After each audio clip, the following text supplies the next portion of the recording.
Does networking really help in landing interviews? Well, yes and no. Let's break it down with the first principles approach because unless we get this right, no tactic will work.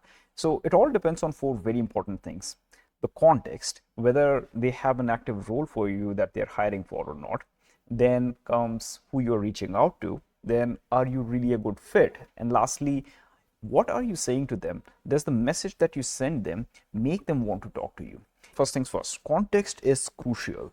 For senior leadership roles, especially, hiring happens after a lot of planning and budgeting, especially if they are creating a new department, because then they don't just need to plan for you, they need to plan for the budget and the hiring strategy for your team. Conversely, if you look at early stage individual contributor roles, hiring is fairly open and flexible. If you reach out to the hiring manager, the team can generally benefit from one or two more highly qualified developers, for instance. For entry level roles, you could do a cold outreach to the leaders asking like if they have plans for hiring and you might get some potential interest. Yeah, we could use someone like you on the team, but the same will not happen for senior leadership roles. Instead, if the role is actually posted, then you're reaching out to them, showcasing like how you are a perfect fit, chances are much higher. But if you're just soliciting for whether or not there's an open position, that might not work. Another wrong context is like that casual coffee chat to build connection. Most people simply don't have time for those virtual coffee chats at executive levels, especially when you have an ulterior motive to get something out of the interaction. Or the more common types of suggestions about networking that happens are like attend the events, where you are most likely to get ambushed by vendors trying to sell you something rather than you getting to make a genuine connection with the potential hiring managers. Now, don't get me wrong, these kinds of approaches work, but at a very low success rate, and are only good for long-term connection building, not for immediate job search purposes.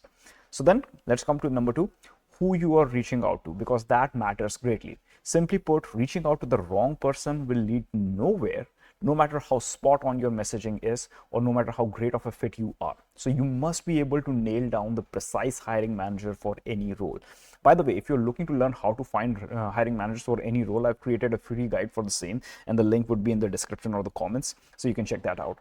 Then comes number three, are you actually a fit for the role? Now, many times we have seen candidates, they're so convinced that they are in fact a great fit for the role, and their rationale is that, oh, I have the transferable skills for this role, or I meet many of the requirements, often ignoring that what their competition really looks like.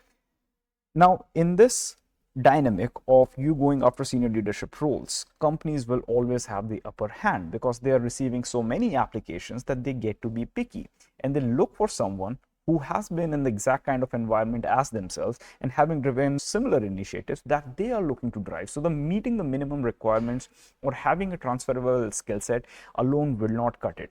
And lastly, let's come to what are you even saying to them? What are you writing to them? Because if you are in fact a great fit, how good of a job you do it and explaining them that will make or break it. Can you hook the attention? Because if they're busy, why should they even pay attention to your message? And then are you really attempting an outreach tailored just for them, talking about the problems that are relevant to them, or are you just sending a generic cover letter filled with random accomplishments and you're just talking about yourself and hoping that they might find something of value there and hoping that it sticks, right? Are you able to pique their curiosity as to why they should even talk to you? Are you able to make it easy for them to act, aka what should they do so that you can get on a call with them for an interview? It's not like, hey, let's have a coffee chat, because that's not going to work. And most people get this part wrong and wonder why networking does not work. It's not that networking does not work. I have made an easy guide for you with examples explaining how to write compelling messages that get you the interviews. And again, the link is in the comments and the description. So I hope this helps. All the best.